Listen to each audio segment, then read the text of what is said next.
बच्चों, हमारा थर्मोडायनामिक्स और काइनेटिक थ्योरी ऑफ गैस का लेक्चर हो चुका था। आप लोगों ने अभी तक डाउट्स नहीं पूछे हैं, तो अब हम अनंत काल तक तो रुक नहीं सकते हैं। मैंने वेट किया है आपके डाउट्स का, तो कोई बात नहीं, आप लोग थोड़ा प्रयत्न करें, पूछ लें। मैं फिलहाल जो है हीट ट्रांसफर वाला चैप्टर चालू करता हूँ।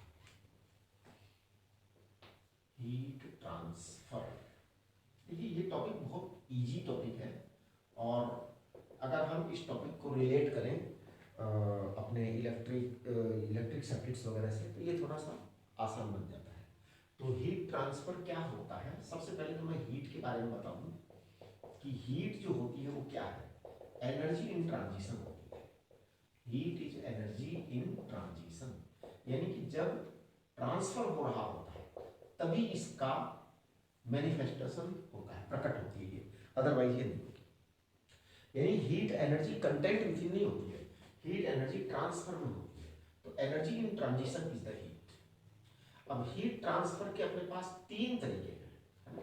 Heat transfer, that is modes of heat transfer. तो मोड्स ऑफ हीट ट्रांसफर अपने पास तीन है ना। सबसे पहला कंडक्शन, जो कि सॉलिड्स में होता है। कंडक्शन ये सॉलिड्स में होता है। तो सॉलिड्स में क्या होता है, जब हम किसी सॉलिड बॉडी को गर्म करते हैं, तो गर्म करते हैं तो जैसे सपोज आपने एक रॉड ली और उसको गैस से एक आपने एंड गैस के ऊपर रखा या स्टोव के ऊपर रखा। अब स्टोव पर जब आपने एक एंड रख दिया तो वो स्टोव से वो एंड गर्म होगा, हीट एनर्जी देगा। लेकिन आप देखेंगे थोड़ी देर में कि दूसरा एंड भी गर्म होने लग जाएगा।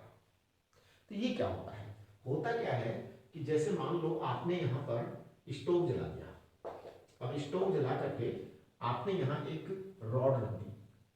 रॉड रख दी तो होता क्या है कि रॉड के अंदर के जो मॉलिक्यूल्स हैं वो आपस में वाइब्रेट होते रहते हैं, वाइब्रेट होते रहते हैं, वाइब्रेट होते रहते हैं। तो होता क्या है, यहाँ से जैसे हीट अवेलेबल है तो यहाँ से ये वाला मॉलिक्यूल गर्म होगा, वाइब्रेट होकर के दूसरे मॉलिक्यूल को एनर्जी देगा, एनर्जी सप्लाई करेगा। इस तरह से हीट सप्लाई होते होते लास्ट तक पहुंच जाती है। इसे कहते हैं कंडक्शन।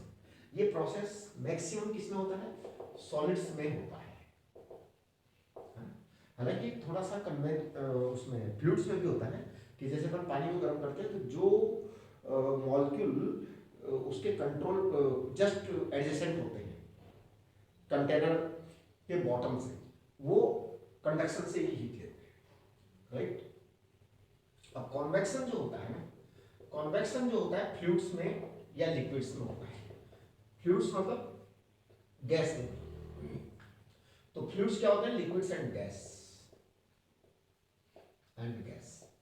अब आप देखिए थोड़ा सा मैं आपको इस बारे में बता दूं कि जैसे मान लो ये आपका कंटेनर है। अब इस कंटेनर में आपने कोई लिक्विड लिया है, कोई लिक्विड ले लिया आपने कंटेनर में। जब आपने कंटेनर में लिक्विड लिया है और फिर अब आप क्या करेंगे,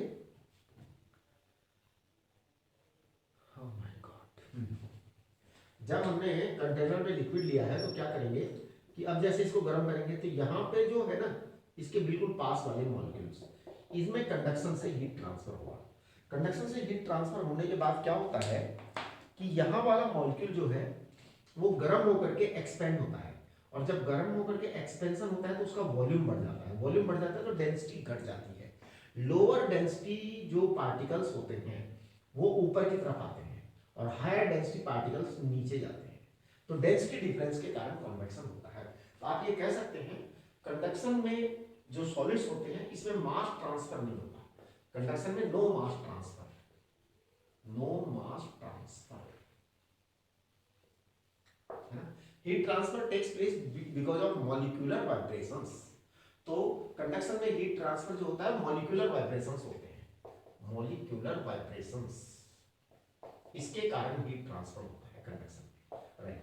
और जो कन्वेक्शन होता है उसके अंदर क्या होता है, उसके अंदर जो है आपकी जो हीट है ना वो यहां से लेकर के ये ऊपर जाता है।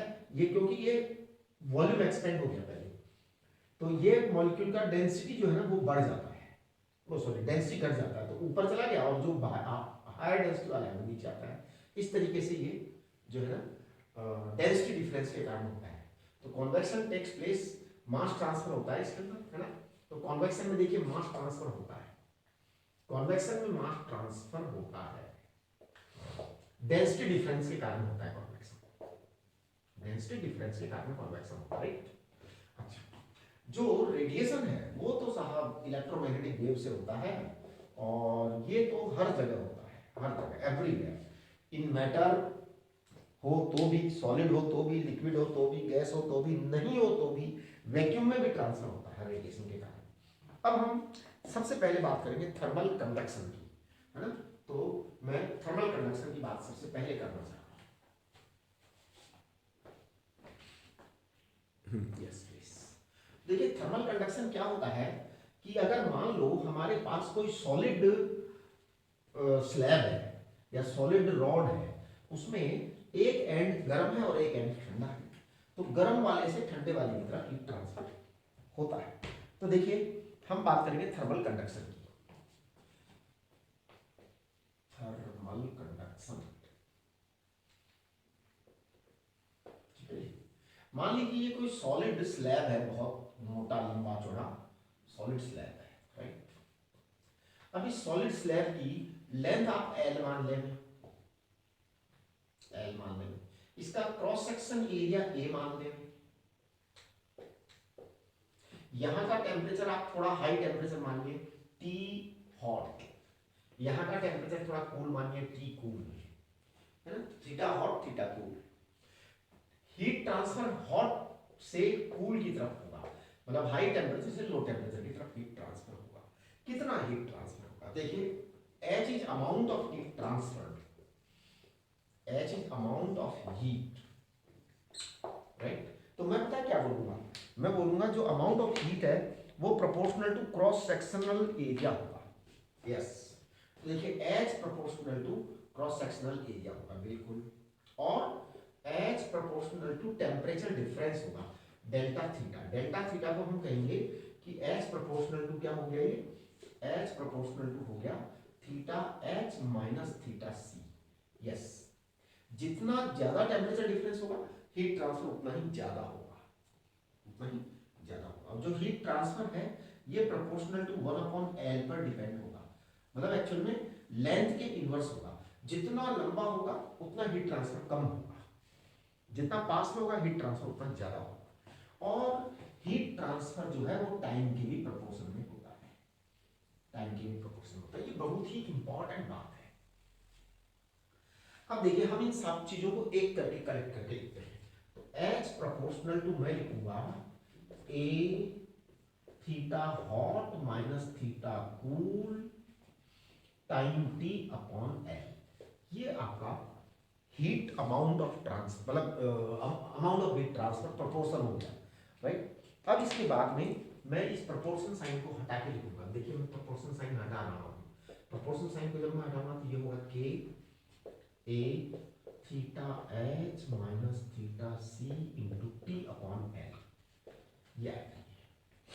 और जब ये ऐसा आ गया तो देखिए क्या होने वाला है, ये होने वाला ये है कि इस के को हम कहते हैं थर्मल कंडक्टिविटी, के को क्या कहते हैं हम, थर्मल कंडक्टिविटी, हाँ जी। इसी जगह मैं एक बात आपको बता देना चाहता हूं, 1/K, 1/K इसको हम कहेंगे थर्मल रेजिस्टिविटी, 1/K को कहेंगे थर्मल रेजिस्टिविटी, थोड़ा ध्यान दीजिए आप, थर्मल रेजिस्टिविटी, ये थर्मल कंडक्टिविटी है। अब ये आपके पास में एच आ गया ना, हाँ, तो मैं इस के को जो है ना आप डायमेंशन निकाल सकते हैं, एच तो आपकी एनर्जी है, के क्या है, एल है, वो सब आप निकाल सकते हैं, मैं उसके बारे में बातें ज्यादा नहीं करूंगा, मैं ज्यादा बातें करूंगा dH अपॉन dt पर, rate of heat transfer, rate of heat transfer, हाँ जी। ये जो रेट ऑफ हीट ट्रांसफर होता है ना, इसे हम कहते हैं थर्मल करंट, इसे हम थर्मल करंट कहते हैं, आई थर्मल, है ना, this is called as thermal current, current. देखिए थर्मल करंट कहते हैं इसको। मैं आज आपको एक पोटेंशियल की बात समझाता हूँ, पोटेंशियल, पोटेंशियल, पोटेंशियल जो होता है ना एक्चुअल में ये फ्लो की डायरेक्शन डिसाइड करता है, जैसे करंट इलेक्ट्रिसिटी में potential, current flows from high potential to low potential, ये तो करंट इलेक्ट्रिसिटी में आपने पढ़ा था, current flows from high potential to low potential, right. अब मैं कुछ और बोल रहा हूँ, fluids flow from high pressure to low pressure, fluids flow from high pressure to low pressure, ये प्रेशर क्या है, पोटेंशियल ऑफ फ्लूइड है, right, okay. Bodies fall from higher altitude to lower altitude, बिल्कुल ऊपर से नीचे गिरती है बॉडीज, तो ये हायर एल्टीट्यूड लोअर एल्टीट्यूड, ये क्या है, ये पोटेंशियल है गिरने का, है ना, ग्रेविटेशनल पोटेंशियल कह सकते हो आप इसको। इसी तरीके से heat flows from high temperature to low temperature, ये टेम्परेचर क्या है, ये पोटेंशियल है, तो मैं कहूंगा कि delta theta is thermal potential difference, delta theta is theta H minus theta C, it is thermal potential difference, thermal potential difference, इसको टेम्परेचर डिफरेंस बोल रहे हैं ना, तो मैं थर्मल पोटेंशियल डिफरेंस कह सकता हूँ, थर्मल पोटेंशियल डिफरेंस, एक्चुअली में टेम्परेचर को मैं थर्मल पोटेंशियल बोलूंगा, डिफरेंस, है ना, temperature is actually thermal potential, temperature we can call the temperature as thermal potential, है ना, तो we can call temperature as thermal potential, thermal potential, yes, हम टेम्परेचर को थर्मल पोटेंशियल बोल सकते हैं। अब बेटा जब टेम्परेचर को हम थर्मल पोटेंशियल बोल सकते हैं तो देखिए क्या होगा, मैं कहूंगा कि thermal resistance capital R T H, it is thermal resistance, thermal resistance. अब थर्मल रेजिस्टेंस को आप क्या बोलोगे, पोटेंशियल अपॉन करंट, ये तो हमने ओम्स लॉ के अकॉर्डिंग बोल दिया, है ना, हाँ, तो देखिए R thermal, thermal resistance, potential upon current, potential है आपका delta theta, delta theta, current है आपका d H upon d t, ये आपका आर थर्मल। अब जरा डी डेल्टा थीटा को डेल्टा थीटा रखते रहने दो और ईमानदारी से d H upon d t, ये क्या है, d H upon d t, उसको यहाँ लिखो, यहाँ से d H upon d t लिखो, यहाँ से डिफरेंशिएट करके लिखो, तो देखो के ए आ जाएगा, बिल्कुल के ए आएगा, एल भी आएगा और डेल्टा थीटा भी आएगा, इसका मतलब ये हो जाएगा एल अपॉन के ए, ये आपका थर्मल रेजिस्टेंस है, थर्मल रेजिस्टेंस है। और आपको मैं बताऊं कि जो लॉ है ना, ये सारे के सारे ओम्स लॉ यहाँ पर अप्लाई होंगे, ओम्स लॉ अप्लाई होंगे। तो देखिए क्या हुआ है, हमने क्या किया है, ये यहाँ से थर्मल हीट फ्लो हो रहा है, थर्मल करंट फ्लो हो रहा है, इस थर्मल करंट फ्लो को यहाँ से लेके यहाँ तक आने में जिस रेजिस्टेंस का सामना करना पड़ता है, that is called as thermal resistance. तो ये अमाउंट ऑफ हीट आएगा, है? और ये एच आ जाएगा आपके पास। अब देखिए ये चीजें आपको समझ में आ गई, ये आपको आर थर्मल समझ में आ गया। अब मैं कहता हूँ series combination of slabs, series combination, सारे रूल्स वो के वो लगेंगे, कौन से, सीरीज वाले, कंप्लीट। हाँ, तो सीरीज कॉम्बिनेशन में जैसे आर बराबर R one plus R two plus R three होता था, वही यहाँ पर भी रूल लगेगा कि अगर मान लो आपके पास एक स्लैब है, दूसरी स्लैब लगा दी, तीसरी स्लैब लगा दी, सब सीरीज में लगा दिया, तो आपका रेजिस्टेंस ये आएगा। नेक्स्ट आएगा पैरेलल कॉम्बिनेशन, पैरेलल कॉम्बिनेशन। तो देखिए पैरेलल कॉम्बिनेशन जो आएगा ये बिल्कुल उसी तरह से आएगा, 1 upon R equal to 1 upon R one plus 1 upon R two plus 1 upon R N, इसी तरह का लॉ लगेगा। हाँ जी, व्हीटस्टोन ब्रिज भी यहाँ अप्लाई होगा, बिल्कुल वैसा का वैसा। अगर आपने जो है ना तीन चार रॉड्स लगा दिए ऐसे व्हीटस्टोन ब्रिज टाइप में, व्हीटस्टोन ब्रिज टाइप में, अब अगर मान लो इनके जो है ना एडजेसेंट रेशियो जो है, इसका रेशियो, इसका रेशियो सेम है ना, तो आपको बताऊं कि फिर यहाँ से लेकर के और यहाँ तक जो पोटेंशियल ड्रॉप होगा, तो यहाँ का और यहाँ का पोटेंशियल बराबर आएगा, पोटेंशियल एंड टेम्परेचर बराबर आएगा, है ना। हाँ, जैसे मान लो यहाँ पर 60 डिग्री सेल्सियस है और मान लो यहाँ पर 20 डिग्री सेल्सियस है, राइट, तो ये 60 डिग्री सेल्सियस है, वो 20 डिग्री सेल्सियस है, तो ऐसा हो सकता है कि ये 59 डिग्री सेल्सियस हो और वो भी 59 डिग्री सेल्सियस हो, ऐसा हो सकता है कि यहाँ केवल 1 डिग्री गिरा, यहाँ केवल 1 डिग्री, लेकिन ये दोनों को 59 होना पड़ेगा अगर इनके रेशियो सेम है। किसके? Thermal resistance. मतलब इसका थर्मल रेजिस्टेंस, इसका थर्मल रेजिस्टेंस, इसका थर्मल रेजिस्टेंस, इसका थर्मल रेजिस्टेंस, अगर ये रेशियो सेम है तो आपका टेम्परेचर सेम होना पड़ेगा उनका, है ना। This might be 59, this might be 50, this might be 35, है ना, इवन दिस माइट बी 40। आपको इच्छा हो रही है ना 40 बुलवाने की कि सर जो है ना बाकी तो बोल रहे हैं 40 नहीं बोल रहे, बोल देते 40, उसमें कोई प्रॉब्लम नहीं है। एक्चुअली मैं आपका ध्यान आकर्षित करना चाहता हूँ कि इन दोनों का टेम्परेचर सेम होगा। यहाँ से जो भी हो वो ड्रॉप इस पर डिपेंड करेगा कि रॉड क्या है, हाँ, कौन सा मटेरियल है, क्या रेजिस्टिविटी है, क्या कंडक्टिविटी है, उन सब चीज़ों पर डिपेंड करेगा, है ना। के को थर्मल कंडक्टिविटी बोलेंगे और ये चीज़ है 1/K को थर्मल रेजिस्टिविटी बोलेंगे। अब हम बात करेंगे आपसे, है ना, इक्विवेलेंट कंडक्टिविटी, वो सब आप करते रहिए, रूल आपके यही लगेंगे, राइट। अब मैं बात करूंगा growth of ice on a lake in winters. Winters में क्या होता है, सर्दियों के अंदर जो है ना जो झील होती है उसमें बर्फ जम जाती है, हम उस बर्फ जमने की बात करेंगे।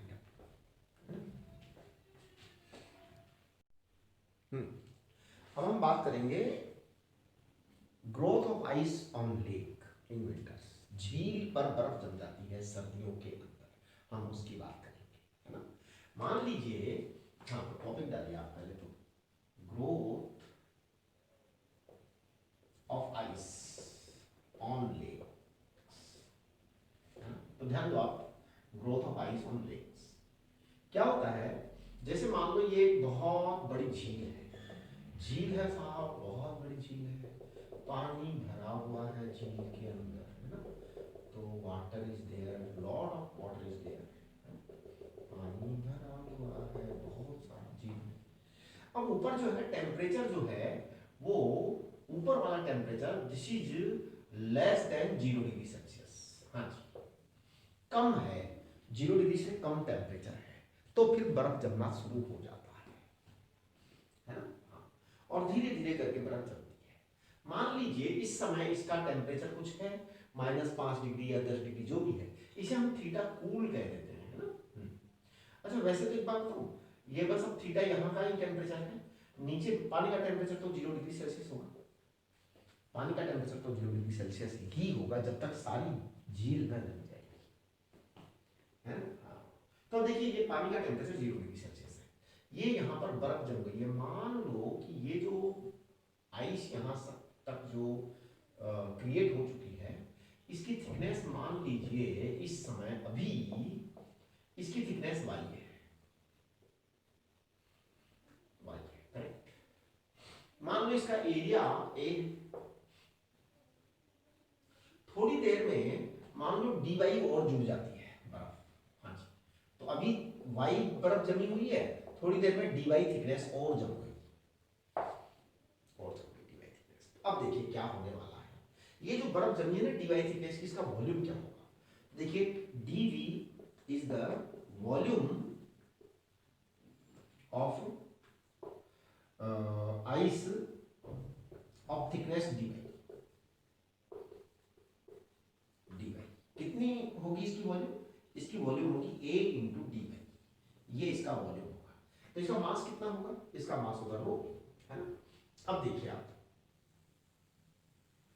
जब इसका मास रो होगा तो आप बताइए कि ये कितनी हीट लूज करेगी जबकि ये जमेगा। तो मैं बताता हूँ, dm, dm इज मास, मास को मैं कहूंगा रो डेंसिटी इंटू वॉल्यूम, तो रो इसकी डेंसिटी है, वॉल्यूम होगा a dy, sorry a dy, ये आपका dm आ गया। तो देखिए dq is heat loss by water, heat loss by water, हाँ ये वाटर की हीट लॉस होगी साहब। पानी था पहले, ये पहले माल जो था, ये जो इतना वॉल्यूम है ये पानी था पहले आइस नहीं था। अब ये पानी जो है वो अपनी हीट को क्या करेगा, लॉस करेगा, तो पानी की हीट लॉस होगी तब जाकर के बर्फ जमेगा। कितना हीट लॉस होगा जी, होगा latent heat of fusion into DM, इतना हीट लॉस होगा इसमें से। और ये जो हीट लॉस होगा उसके बाद आइस जम जाएगी, उसके बाद आइस जम जाएगी। मान लो ये जो आइस जमी है ये dt टाइम में जमी है, dt टाइम में जमी है। तो देखिए अभी अभी मैंने थोड़ी देर पहले आपको पढ़ाया था हीट ट्रांसफर। हीट ट्रांसफर मैंने पढ़ाया था आपको K A delta theta T upon L। अब यहाँ पे L की जगह Y लिख देता हूँ, L की जगह Y लिख देता हूँ। यहाँ का टेम्परेचर तो 0 डिग्री सेल्सियस है, यहाँ का टेम्परेचर थीटा है। तो मैं पता है क्या लिख रहा हूँ, मैं लिख रहा हूँ DH अपॉन DT या DQ upon DT, DH upon DT differentiate करके लिख रहा हूँ। इसको मैं DQ अपॉन DT बोलूँगा, है ना। तो सोचो क्या होगा, ये होगा K A डेल्टा थीटा मतलब 0 माइनस माइनस थीटा, हाँ यहाँ का टेम्परेचर माइनस थीटा है, अपॉन DT अपॉन ये सॉरी Y, DT तो उधर चला गया ना, DH अपॉन DT कर दिया। अब देखिए आपका DQ अपॉन DT आ गया है, DQ अपॉन DT आपका आ गया है K A theta upon Y, ये आपका DQ अपॉन DT आ गया, करेक्ट। जब आपके पास ये DQ अपॉन DT आ गया तो मैं जरा इस DQ की वैल्यू लिख रहा हूँ यहाँ से।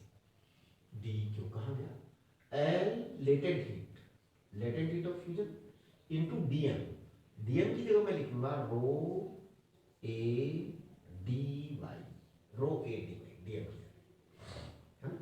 हाँ DQ लिख रहा हूँ मैं यहाँ पे, अपॉन Y, ये होगा, आप चेक करो DQ, हाँ जी DQ equal to this and DM की वैल्यू वहां से ली थी। तो मैं कहना चाह रहा हूं कि कुल मिलाकर के ये ऐसा होगा कि एक मिनट DM अपॉन DT है ना, ये तो सॉरी ये DM अपॉन DT आएगा, या चलो इसको अगले अगले स्टेप में लिख देते हैं, यहाँ पे नहीं लिखते हैं ना, कुछ कंफ्यूजन होगा जबरदस्त। अगले स्टेप में लिख रहा हूँ, यहाँ पे लिख रहा हूँ मैं DQ को लिख रहा हूँ मैं DM into latent heat of fusion upon DT, it is equal to K A theta upon Y. Theta is the temperature of air above the lake and that is less than 0 degree Celsius, पक्का, ठीक है। अब आप देखेंगे इसको तो DM को मैं लिखूंगा रो A dy L HF upon DT, it is equal to K A theta upon Y, right. अब देखो हम क्या करेंगे, y dy को एक तरफ ले आएंगे, बाकी सब चीजों को एक तरफ ले चलेंगे, ओके। तो देखो मैं क्या कर रहा हूं, मैं यहां लिख रहा हूं y dy it is equal to y dy equal to, इसको उधर ले जाओ बाकी सब चीजों को, K A theta upon rho A latent heat of fusion, है ना, latent heat of fusion into DT, आप चेक करो dy अपॉन DT, ये आ गया आपके पास, करेक्ट। अब आप देखिए इसको आप करिए इंटीग्रेशन y1 से y2, मान लो आप शुरू में y1 थी थिकनेस, अब आप y1 से y2 तक करना चाह रहे हैं, है ना। इसको आप इंटीग्रेशन कर दीजिए, बाकी सब चीजें कांस्टेंट है, बाकी सब चीजें कांस्टेंट, इसको 0 से लेकर t तक कर दीजिए या t1 से लेकर t2 तक कर दीजिए, जो भी आपको चाहिए, है ना। अब देखो आपको मैं कहूंगा इसको 1/2 y2 square minus y1 square it is equal to K A, अच्छा ये को हटा दो, ये तो कैंसिल हो जाएगा, तो K theta upon rho L latent heat of fusion into T, ये आपका y2 square minus y1 square. अच्छा आपको टाइम निकालना है क्या, टाइम निकालना है तो रो L H F, है ना, upon 2 K theta into y2 square minus y1 square, ये आएगा। देखिए चेक करो रो एल अपॉन 2 थीटा, बिल्कुल यही है। अब आप देखेंगे कि इफ y1 0, शुरू में मान लो बिल्कुल भी आइस ना जमी हो, जरा सी भी, और बाद में y2 बराबर y हो, तो देखिए क्या आएगा, t इक्वल टू होगा rho L H F upon twice के थीटा इंटू वाई स्क्वायर, ये आपका t आएगा। और ये टाइम जो है ना, ये प्रोपोर्शनल टू वाई स्क्वायर आ गया, time proportional to y square आ गया। Time proportional to y square आने का मीनिंग क्या है? Time proportional to y square आने का मीनिंग है कि अगर मान लो पहले 1 सेंटीमीटर की लेयर जमी, तो 2 सेंटीमीटर की लेयर, फिर 3 सेंटीमीटर की लेयर, फिर 4 सेंटीमीटर की लेयर, है ना। तो देखिए if y1 is to y2 is to y3 is to y4, अगर मान लीजिए 1 is to 2 is to 3 is to 4 होते, तो फिर then t1 is to t2 is to t3 is to t4 क्या होता, फिर ये आता 1 is to 4 is to 9 is to 16, ऐसा, है ना। हाँ, तो ये बड़ी ही इम्पॉर्टेंट बात है और बड़ी इंटरेस्टिंग बात है कि ऐसे बर्फ जमती है। इसके बाद में देखिए हम बात करेंगे कॉन्वेक्शन की। कॉन्वेक्शन क्या होता है एक्चुअल में, ये आपके सिलेबस में है नहीं, लेकिन फिर भी हम जो ये 2-4 पॉइंट्स जो है ना, आप अपना फॉर्मूला चार्ट देखिए। फॉर्मूला चार्ट आप एकदम वंडरफुली कर लीजिए। फॉर्मूला चार्ट ऐसा लिखा गया है, उसमें कोई कंसेप्ट छूटना बड़ा मुश्किल है, 99% कंसेप्ट उसके अंदर है। तो आप देखिए कॉन्वेक्शन में heat flow due to molecular shifting और mass shifting, it is the convection. बिल्कुल कॉन्वेक्शन में मास फ्लो होता है, मॉलिक्यूल्स एक जगह से दूसरी जगह जाते हैं बिकॉज ऑफ डेंसिटी डिफरेंस होता है, बिल्कुल, है ना। हाई डेंसिटी से लो डेंसिटी की तरफ जाता है। Force convection can take place in any direction. देखिए साहब, जब एक तो होता है अपने आप जाए, नेचुरल जाए, तो नेचुरल तो हमेशा हाई डेंसिटी से लो डेंसिटी की तरफ ही होता है convection. Natural convection always takes place from high density to low density. लेकिन अगर हम फोर्स कॉन्वेक्शन की बात करें तो साहब फोर्स में तो हम उल्टा भी कर सकते हैं। हाँ, लो से हाई की तरफ भी भेज सकते हैं, जब भेजना ही है तो फिर तो हम मशीन लगा के भेजेंगे। जैसे हमारा हार्ट है, भगवान जी ने ब्लड को जो है भेजना था, तो हार्ट में प्रेशर ज़्यादा रहता है, लेकिन फिर भी वो अंदर सक कर लेता है। हाँ, उसके बाद भी वो अंदर सक कर लेता है ब्लड को। तो ये क्या है, हार्ट जो है ना, वो फोर्स कॉन्वेक्शन का सबसे बढ़िया एग्जाम्पल है, नेचुरल एग्जाम्पल, कि नेचर ने ऐसा जुगाड़ किया है? ईश्वर की कृपा है, कैसे कैसे बना दिया है, क्या क्या बना दिया है, और आदमी तो अपने आप को पता नहीं क्या समझने लग गया है, जबकि ऐसा बिल्कुल भी नहीं है ना। तो अब ये कॉन्वेक्शन के बाद में हम जो बात करेंगे वो बात करेंगे थर्मल रेडिएशन की। थर्मल रेडिएशन जो है ना, ये एक्चुअली इलेक्ट्रोमैग्नेटिक वेव्स होती हैं, और जो थर्मल रेडिएशन होती हैं वैसे तो इनकी जो वेवलेंथ होती है वो 0 से लेकर इन्फिनिट तक कुछ भी होती है, कुछ भी होती है 0 से लेकर इन्फिनिट तक। लेकिन जो इसका हीटिंग इफेक्ट होता है ना, हीटिंग इफेक्ट जो होता है वो जनरली इंफ्रारेड के अंदर ज़्यादा होता है हीटिंग इफेक्ट। जो अल्ट्रावायलेट रेज होती है उनमें हीटिंग इफेक्ट बहुत कम होता है, क्योंकि वो एब्जॉर्ब ही नहीं होती। हीटिंग इफेक्ट किसका होगा, जो एब्जॉर्ब हो जाएगी। हाँ जी, जो लाइट एब्जॉर्ब हो जाएगी उसका हीटिंग इफेक्ट होगा। जैसे धूप, धूप हमसे एब्जॉर्ब हो जाती है, इसलिए धूप का हीटिंग इफेक्ट हम पर होता है, हम पर होता है। तो जो जो एब्जॉर्ब होगा उसी का हीटिंग इफेक्ट होगा। देखिए thermal incident, thermal radiation incident on body क्या बिहेवियर करता है, तो देखिए थर्मल रेडिएशंस ऑन बॉडी।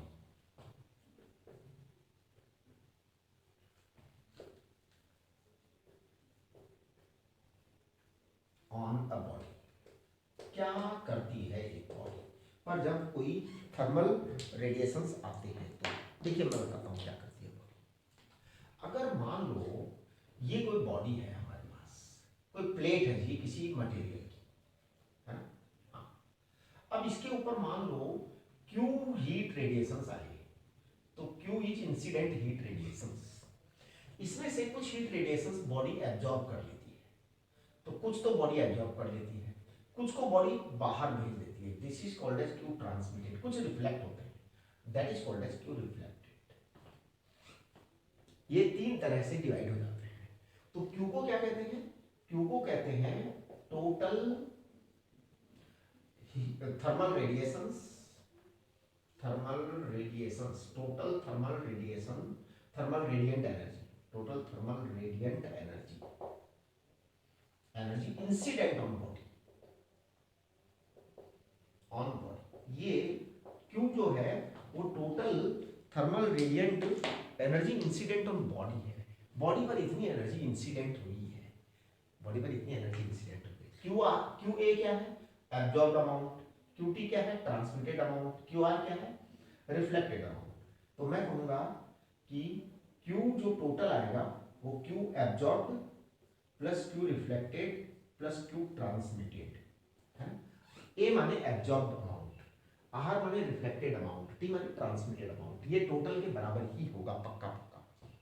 अब मैं कहूंगा one equal to Q A upon Q plus Q R upon Q plus Q T upon Q.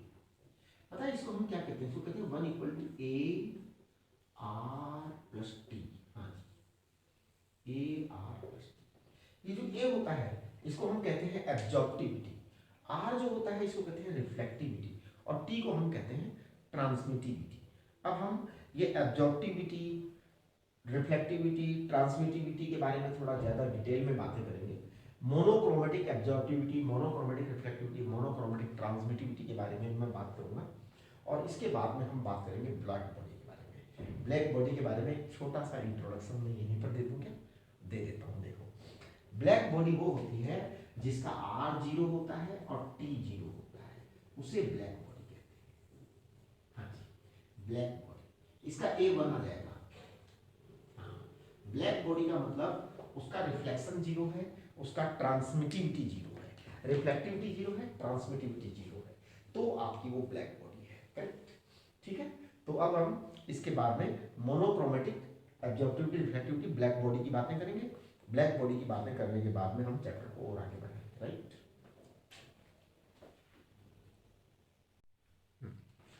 तो हम बात करेंगे एब्जॉर्प्टिविटी, रिफ्लेक्टिविटी एंड ट्रांसमिटिविटी। देखिए, अभी अभी हमने किया कि A equal to Q absorbed upon Q, right? इसे कहते हैं एब्जॉर्प्टिविटी या एब्जॉर्प्टेंस या एब्जॉर्प्टिव पावर, सब एक ही चीज है ना? तो देखिए, इसको मैं इसका नाम लिख देता हूं पूरा, एब्जॉर्प्टिविटी। एब्जॉर्प्टिविटी, इसी को हम एब्जॉर्प्टेंस भी कहते हैं, है ना? हाँ, एब्जॉर्प्टेंस। रिफ्लेक्ट, और इसी को एब्जॉर्प्टिव पावर भी कहते हैं। ये बस नाम एक ही है, पावर। और इसकी डेफिनेशन फंडामेंटली क्या है? डेफिनेशन है q A upon Q. Q A upon Q जो है ना, इसको थोड़ा समझिए। क्यू ए है absorbed amount of radiation, absorbed amount of radiation and upon total incident radiant energy। total incident radiation बोल दो भैया, कितना इंसिडेंट हुआ उसमें से कितना एब्जॉर्ब हुआ, तो उसका रेशियो है। राइट? अब देखिए, इसके बाद में आपने कहा R equal to Q R upon Q, इसको हम कहेंगे रिफ्लेक्टिविटी। ये क्या चीज है? Reflected amount upon total amount. Transmissivity QT upon Q. अब ये जो रिफ्लेक्टिविटी है ना, इसको आप इसी तरह से बोल सकते हो, जैसे इसको एब्जॉर्प्टिविटी बोला, इसको रिफ्लेक्टिविटी बोल दिया, एब्जॉर्प्टेंस बोला, इसको रिफ्लेक्टेंस बोल दिया, इसको एब्जॉर्प्टिव पावर बोला, इसको रिफ्लेक्टिव पावर बोल दिया, है ना? हाँ, ये है ट्रांसमिटिविटी। ट्रांसमिटिविटी, आप देखिए, ये चीज आपके पास में आ गई है। ये ए है, आर है और टी है। करेक्ट? मैं हमेशा कहूंगा कि one equal to a plus r plus t, हर हालत में यही होगा। ठीक है? अच्छा, अब अपन बात करेंगे मोनोक्रोमेटिक। मोनोक्रोमेटिक इंपॉर्टेंट चीज है। Monochromatic absorptivity, reflectivity and transmittivity है। Monochromatic absorptivity,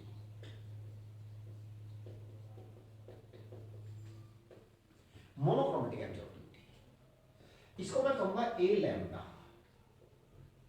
that is absorptivity related with a particular wavelength. Absorptivity related with a particular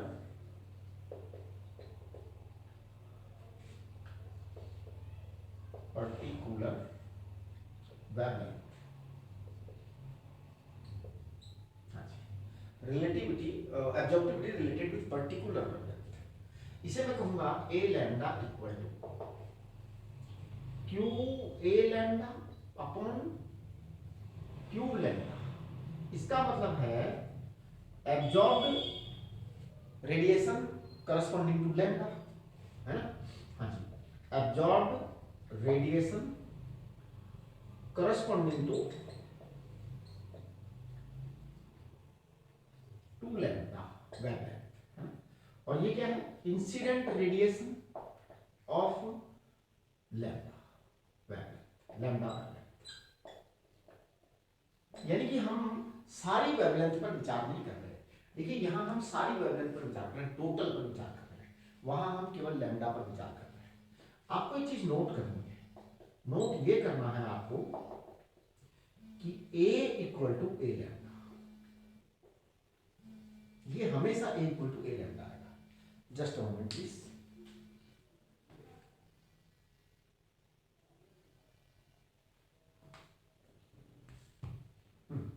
तो ये A equal to A lambda आएगा। अब आप कहोगे ये A equal to A lambda का मतलब क्या है? देखिए मैं बताता हूं आपको। A जो है ना, A इसको हमने कहा Q total A upon Q total. T का मतलब है टोटल, यानी सारी लैम्डा जीरो से लेकर इंफिनिटी तक, ये सारी लैम्डा जीरो से लेकर इंफिनिटी तक। इसको मैंने कहा A लैम्डा, और ए लैम्डा को मैंने कहा क्यू लैम्डा ए अपॉन क्यू लैम्डा। इसका मतलब लैम्डा रेडिएशन वाला absorbed amount upon lambda radiation वाला इंसिडेंट अमाउंट, ये रेशियो हमेशा बराबर आएगा। यानी ऐसा नहीं होता कि बॉडी जो है किसी लैम्डा को कम या किसी लैम्डा को ज्यादा करती है। जैसे अगर मान लो आप टोटल की बात करो तो देखिए रेशियो मान लो, सपोज फॉर एग्जांपल ऐसे ले लेता हूं मैं कि ये सपोज 3000 आया तो ये 10,000 आया, तो कितना आया आंसर? 0.3 आया। अगर ये लैम्डा ए है और क्यू लैम्डा है, मान लीजिए ये आया 0.003, तो फिर ये आया 0.01, तो आंसर क्या है? 0.3। इसका मतलब ये हुआ कि ए और ए लैम्डा दोनों आपस में बराबर होते हैं। ये थोड़ा सा यहां पर मैं एक बात क्लियर कर देना चाहूंगा। Likewise I will write for R, I will write for transmissivity, है ना? तो ध्यान दीजिए मैं यहां पर ये लिखूंगा A equal to A lambda, R equal to R lambda, T equal to T lambda. समझ गए होंगे आप कि आर लैम्डा का मतलब क्या होगा, टी लैम्डा का मतलब क्या होगा? पर्टिकुलर वेवलेंथ का। तो जब हम सारी की सारी वेवलेंथ पर बात करेंगे तो ये कंप्लीट आएगा, है ना? जब हम पर्टिकुलर वेवलेंथ की बात करेंगे तो केवल उस वेवलेंथ की बात करेंगे, और ये हमेशा बराबर होंगे। मैं यहां पर आपको एक बार एकदम स्ट्रिक्टली क्लियर कर देना चाहता हूं, कुछ बुक्स में ऐसा लिखा हुआ है a lambda D lambda 0 to infinity, ऐसा लिखा हुआ है कुछ books. There are few books I have seen, उसमें ऐसा लिख रखा है।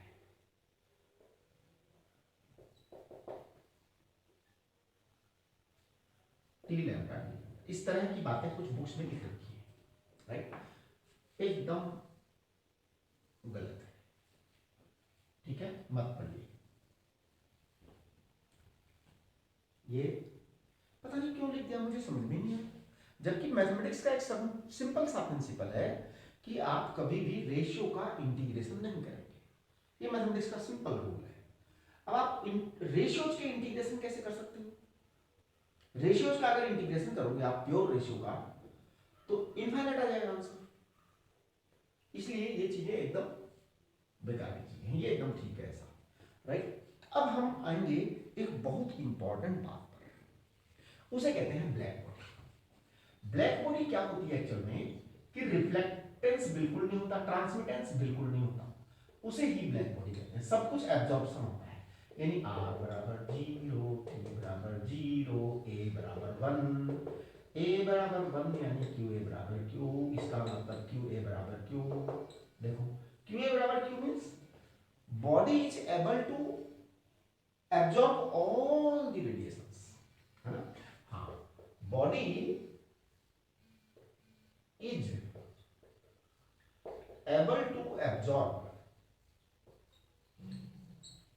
body is able to absorb all the radiations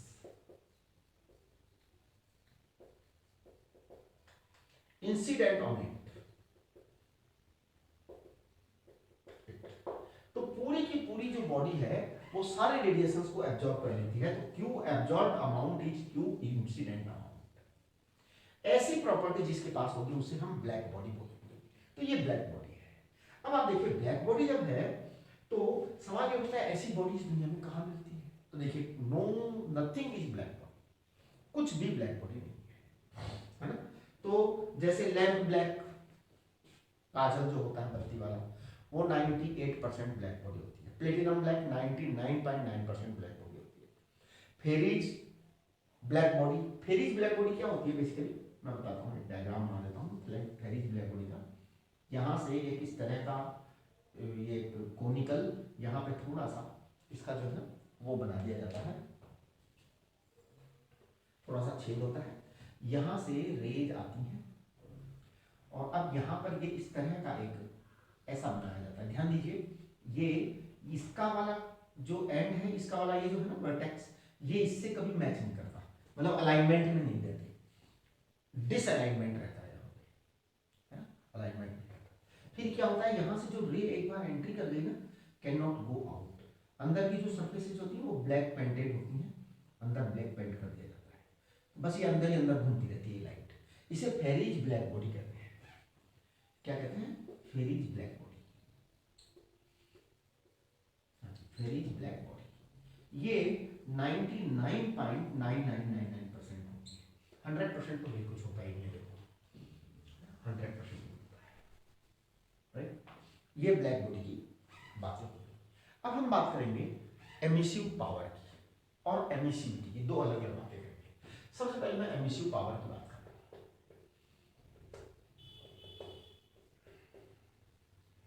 देखिए एमिसिव पावर होता क्या है।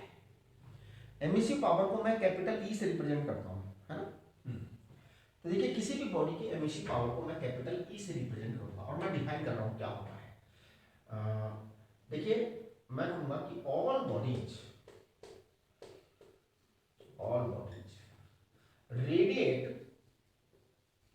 radiate heat radiations, radiate heat energy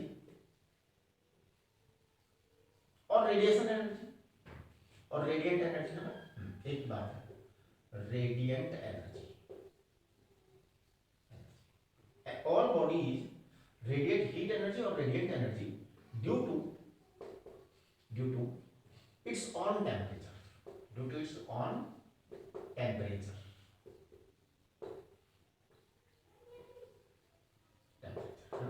due to its own temperature. The amount of radiant energy, the amount of radiant energy, the amount of radiant energy radiated by body, by the body, by the body per unit area per unit time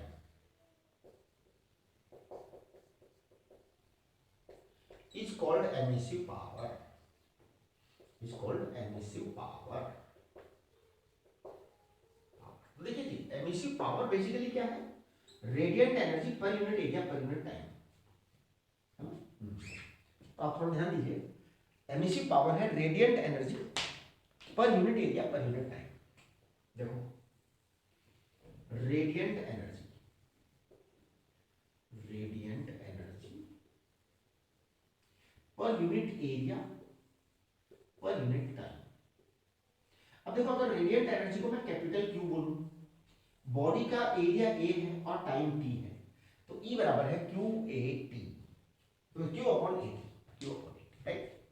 तो Q क्या आ जाएगा, Q आ जाएगा total amount of heat जो है ना radiate हुई है।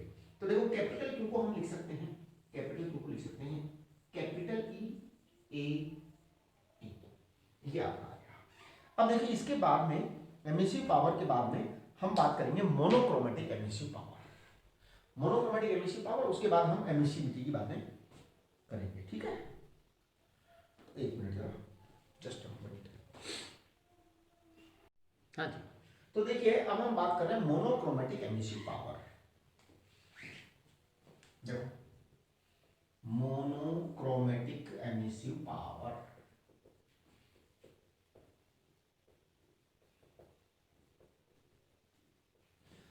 ये थोड़ा सा बहुत इंपॉर्टेंट बात है।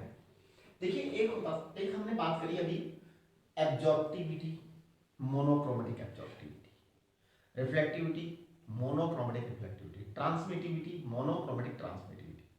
क्या था डिफरेंस? बड़ा क्लियर था। एब्जॉर्प्टिविटी का मतलब है जीरो लैम्डा से लेकर इनफाइनाइट लैम्डा तक के सारे रेडिएशंस को कंसीडर किया गया पूरा, लेकिन मोनोक्रोमेटिक में एक पर्टिकुलर लैम्डा कंसीडर किया गया। इसी तरीके से जब हम कैपिटल ई की बात करते हैं तो मैंने कहा capital E emissive power Q upon A T, total radiant energy,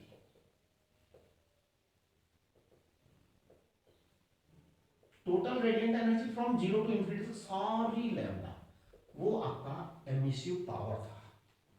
इसे हम एमिसिव पावर बोलेंगे, है ना। ये बड़ी ही इंपॉर्टेंट और बारीक सी बात है एमिसिव पावर। इसकी डायमेंशंस बता रहा हूं आपको। देखिए इसकी डायमेंशन आएगी m1 L2 T minus 2, area है A L2 और टाइम T है, करेक्ट। तो ये आंसर आपका डायमेंशन आएगा इसका m1 L0 T माइनस 3, ये एमिसिव पावर हुई। अब मैं ई लैम्डा की बात करूंगा। ई लैम्डा है मोनोक्रोमेटिक एमिसिव पावर। इसका मतलब है कि we will talk about a particular lambda, we will talk about a particular lambda. तो मैं आपको ये बताना चाहता हूं कि मैं इसको इस तरह से डिफाइन कर रहा हूं, एक बार देखना, आप लोग थोड़ा ध्यान देना। मैं कहूंगा radiant energy, radiant energy of wavelength lambda upon area upon time, radiant energy of wavelength lambda, यानी कि जो बॉडी है उससे लैम्डा वेवलेंथ वाली रेडिएंट एनर्जी निकली पर unit area per unit time निकाला हमने। अब मैं आपको एक सच्चाई बताना चाहता हूं। सच ये है कि हम हमारे जीवन में कभी भी एक फिक्स वेवलेंथ वाली लैम्डा या फिक्स वेवलेंथ वाला रेडिएशन प्राप्त कर ही नहीं सकते। We can not avail this. हाँ जी, मतलब radiant energy of wavelength lambda, एक particular wavelength lambda, particular wavelength वाली रेडिएशन जो है हम कभी भी अवेल नहीं कर सकते, यानी कि ये बात ही गलत है। भाई जिसको हम प्राप्त ही नहीं कर सकते उसकी बात क्यों की जाए? बात को समझिए, बड़ा सीरियस मामला है। मैं पता है क्या बोलूंगा? मैं बोलूंगा इसको अलग तरह से, क्योंकि एक पर्टिकुलर वेवलेंथ, फिक्स वेवलेंथ तो हम प्राप्त कर ही नहीं पाएंगे कभी जिंदगी में।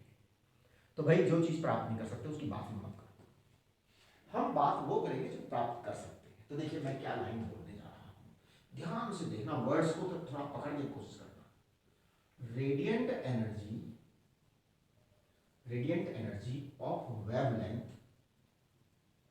ऑफ वेवलेंथ, एक minute, of wavelength, wavelength lambda to lambda plus d lambda, ये बात है। देखिए radiant energy of particular wavelength lambda तो हम बात ही नहीं कर सकते, तो फिर हम क्या करेंगे, हम बात करेंगे radiant energy of wavelength lambda to lambda plus d lambda, correct, okay. अब मैं इसको बोलूंगा upon area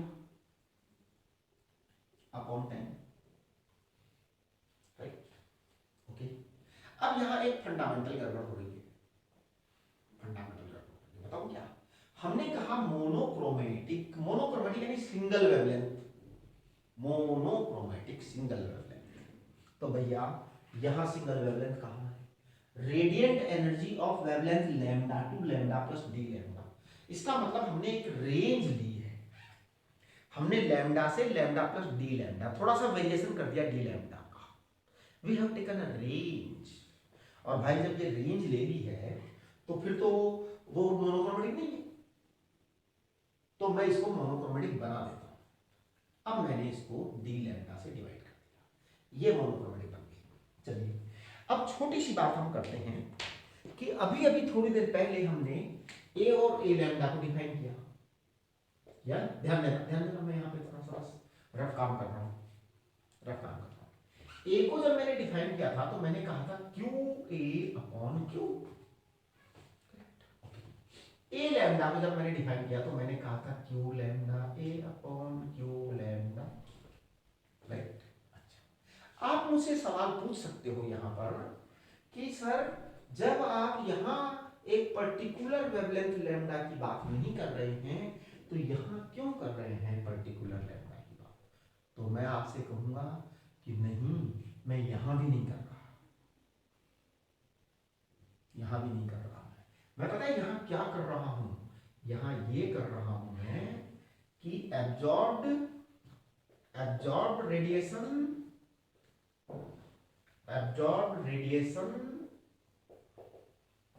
of lambda to lambda plus d lambda और upon total radiation of lambda to lambda plus d lambda. Actual में बात क्या थी कि वहां हमारा रेशियो निकल के आ रहा था, तो रेशियो निकल के आ रहा था तो हम जो एनर्जी लेते वही एनर्जी ऊपर, मतलब भाई जिस एनर्जी का टुकड़ा हम ऊपर लेते वही वाली एनर्जी हम नीचे लेते, तो इसलिए ज्यादा समस्या खड़ी नहीं हुई थी। जैसे आर लैम्डा में भी कोई समस्या खड़ी नहीं हुई थी, टी लैम्डा में भी कोई प्रॉब्लम खड़ी नहीं हुई थी, क्योंकि हम रेशियो ले रहे थे। तो रेशियो में क्या करते थे कि जो एनर्जी आ रही थी उसी का एब्जॉर्ब अमाउंट ले रहे थे। जैसे 10 कैलोरी आई तो 10 कैलोरी में से कितनी एब्जॉर्ब हुई उसका ले रहे थे, चाहे वो किसी भी लैम्डा की हो, चाहे वो किसी भी लैम्डा की हो, है ना। तो यहां क्या हो रहा था, ए लैम्डा में, आर लैम्डा में और टी लैम्डा में कोई समस्या खड़ी नहीं हो रही थी, लेकिन यहां एमिसिव पावर में मुसीबत खड़ी हो रही थी। एमिसिव पावर में क्या समस्या खड़ी हो रही थी कि अब हम यहां रेशियो नहीं ले रहे, यहां तो पूरी तरह से हम डिफाइन कर रहे हैं एक क्वांटिटी को, है ना। हाँ, यहां तो क्वांटिटी की डायमेंशन है, रेशियो नहीं, रेशियो नहीं। वहां तो वो सारी डायमेंशन लेस थी, एब्जॉर्प्टिविटी डायमेंशन लेस थी, रिफ्लेक्टिविटी डायमेंशन लेस थी, ट्रांसमिटिविटी डायमेंशन लेस थी, यहां तो डायमेंशन है साहब। अब ये जब डायमेंशन है तो हमारे सामने अब ये परफेक्ट कैलकुलेशन है जी कि हमें इस रेंज की एनर्जी लेनी। अब इस रेंज की एनर्जी ले ली हमने लैम्डा से लैम्डा प्लस डी लैम्डा की, क्यों, क्योंकि अवेलेबल यही है। अब हमने एरिया ले लिया, टाइम ले लिया, डी लैम्डा ले लिया, ये जो डिफरेंस आया है इसके कारण डायमेंशन भी बिगड़ेगी, इसके कारण डायमेंशन भी बिगड़ेगी। देखो ये है radiant energy of this range lambda से लैम्डा प्लस डी लैम्डा, तो मैं इसको कहूंगा m1 l2 t minus 2 energy है साहब, और एरिया को बोलूंगा L2, टाइम को बोलूंगा T, और डी लैम्डा को बोलूंगा L1। ये है असली बात। तो आपको पता है इसका जो आएगा ना आपका वो क्या आ जाएगा, वो आ जाएगा m1 L minus 1 T minus 3। ये बहुत ही इंपॉर्टेंट बात है। इसका मतलब E एंड E लैम्डा कि डायमेंशंस एंड यूनिट्स सेम नहीं है। देखो ई की डायमेंशन है emissive power, this is called total emissive power, total emissive power. इसकी डायमेंशन है m1l0t माइनस थ्री, ये है। इसकी यूनिट क्या है? इसकी यूनिट है जूल पर मीटर स्क्वायर पर सेकंड। जूल पर सेकंड को हम कहते हैं वॉट, तो वॉट पर मीटर स्क्वायर, करेक्ट। चलिए ई लैम्डा क्या चीज है? ई लैम्डा है जूल पर मीटर स्क्वायर पर सेकंड इंटू डी लैम्डा की यूनिट हो, डी लैम्डा इटसेल्फ लेंथ की यूनिट है ना, तो ये भी मीटर ही आएगा, यानी कि ये आ जाएगा वॉट पर मीटर क्यूब। बहुत ही इंपॉर्टेंट बात है, ये सवाल एग्जाम में कई बार आ गया है और बच्चे गलत करके आए हैं, तो ये नहीं होना चाहिए। ठीक है, ये बात हो गई कंप्लीट। अब मैं यहां पर एक बहुत इंपॉर्टेंट टर्म लिखूंगा, और पता है मैं क्या लिखूंगा? मैं लिखूंगा capital E equal to integration E lambda D lambda zero to infinity. अब आप देखिए यहां पर जो है ना, ये वाली बात एकदम सही है, लेकिन बहुत किताबों के अंदर बिल्कुल इसी के तरह से ऐसा लिख दिया गया है, a equal to integration A lambda D lambda. उन बुक राइटर्स ने लिखते समय ये विचार ही नहीं किया कि भाई है क्या ये, बस लिख गए। अब पता नहीं, मैंने देखा है बहुत सी किताबों में तो करेक्शन भी नहीं किया, सालों से चला आ रहा है। हालांकि आजकल थोड़ा सा मुझे लग रहा है ठीक हो गया है काफी जगह पे, ये एकदम गलत बात है। R equal to O Y equal to, ये सही है, ये सही है। चलिए अब हम बात करेंगे एमिसिविटी। एक टर्म है एमिसिविटी, एमिसिविटी। एमिसिविटी को मैं स्मॉल ई से लिखूंगा, और पता है स्मॉल ई होता क्या है? Small E is ratio of emissive power, ratio of emissive power of a body, ratio of emissive power of a body to the emissive power of a black body,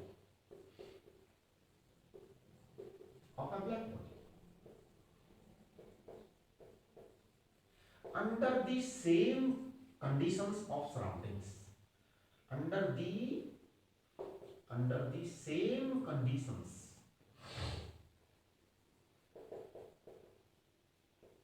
of surroundings। ध्यान दीजिए, ratio of emissive power of body to the emissive power of a black body under the same conditions of surroundings. तो ये surroundings की same conditions रहेंगी ना, तब होगा ऐसा। देखिए क्या होगा, E equal to emissive power of general body upon emissive power of black body. इसी को मैं कहूंगा e lambda upon e lambda black body, b for black body, b for black body. ये पता है क्या है? इसकी डायमेंशन लेस क्वांटिटी, ये डायमेंशन लेस क्वांटिटी कि सेम सराउंडिंग्स में कोई बॉडी कितनी एमिसिव पावर रखती है, ब्लैक बॉडी कितनी रखती है ना, और वो कितनी रखती है, इसको हम कहेंगे। ये रेशियो है, नो डायमेंशन है इसका। और E equal to integration E lambda D lambda, ये फिर गलत बात हो जाएगी, ये फिर क्या हो जाएगी? गलत बात हो जाएगी। तो इसको भी आप काट दीजिए, ऐसा नहीं। एमिसिव पावर देखो, ठीक है ना। तो ये आपकी एमिसिविटी तक आ गई बात। इसके बाद में मैं एक चीज की बात करूंगा, Prevost theory of heat exchange. देखिए Prevost theory of heat exchange के लिए मुझे लिखना कुछ भी नहीं है। Prevost theory of heat exchange बहुत ही इंपॉर्टेंट थ्योरी है, और पता है क्या कह रहा है? ये कह रहे हैं कि everybody at all possible temperatures radiate energy and at the same time absorb some energy because of surroundings. फिर से सुनिए बात को। Prevost theory of heat exchange क्या कहता है? Prevost theory of heat exchange speaks that absorption and emission are continuous process. Absorption और emission दोनों कॉन्टिन्यूअस प्रोसेस है। कॉन्टिन्यूअस प्रोसेस नहीं चाहिए कि कोई भी बॉडी एक भी मोमेंट लाइफ के अंदर ऐसा नहीं जीती, कोई भी बॉडी में एक भी मोमेंट ऐसा नहीं होता लाइफ में जब उसने कुछ एब्जॉर्ब ना किया हो, जब उसने कुछ एमिट ना किया हो। इसका मतलब एमिशन एंड एब्जॉर्प्शन दोनों साथ साथ चलने वाले प्रोसेस है। हर बॉडी अपने अपने टेम्परेचर के कारण एमिट करती है और सराउंडिंग के टेम्परेचर के कारण एब्जॉर्ब करती है। करेक्ट। तो Prevost theory of heat exchange क्या कहता है? At all possible temperatures all bodies radiate or emit heat due to its own temperature and simultaneously absorb heat radiation from the surrounding due to temperature of surroundings। तो बात बड़ी clear है कि इस समय मैं अगर मेरी बात करूं तो आई एम अ बॉडी, है ना। मैं अपने टेम्परेचर के कारण हीट एनर्जी रेडिएट निश्चित कर रहा हूं, ओके। और जिस सराउंडिंग में मैं खड़ा हूं उस सराउंडिंग के कारण हीट एनर्जी एब्जॉर्ब जरूर कर रहा हूं। मेरा अकेला अस्तित्व है ही नहीं, मतलब देना लेना दोनों कर रहा हूं, कुछ दे रहा हूं और ले भी रहा हूं, है ना। इसी तरीके से सारी बॉडीज, ये मोबाइल फोन जो है ये भी इस समय अपने टेम्परेचर के कारण एनर्जी एमिट कर रहा है और सराउंडिंग के टेम्परेचर के कारण एब्जॉर्ब कर रहा है।